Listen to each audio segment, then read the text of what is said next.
এবং সবচেয়ে ভয়ঙ্কর ব্যাপার হচ্ছে আপনি যখন কারোর উপর জুলুম করেন, ওই মাজলুম আর আল্লাহর মাঝখানে কোনো ফারাক থাকে না।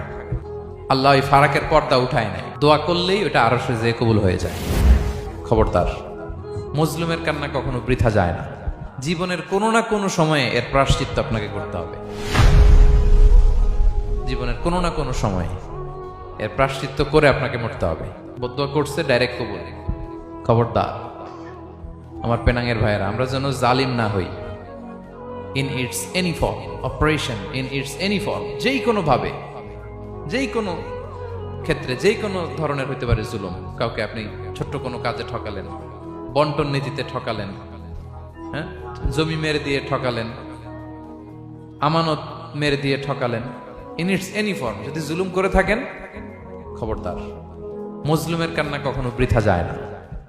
জুলুম শুধু আমাদের জন্যই হারাম না, আল্লাহর জন্য হারাম। আল্লাহ তাআলা বলেন হাদিসে কুদসিতে, ইয়া ইবাদি, হে আমার বান্দারা, ইন্নী হারামতু যুলমা আলা নাফসি, আমি জুলুমকে আমি আল্লাহ নিজের উপরে হারাম করেছি। ওয়া জাআলতুহু বাইনাকুম মুহাররামা, এবং এই জুলুমকে তোমাদের উপর হারাম করেছি। ফালা তাযালামু, তোমরা একে অপরের উপর জুলুম করো না।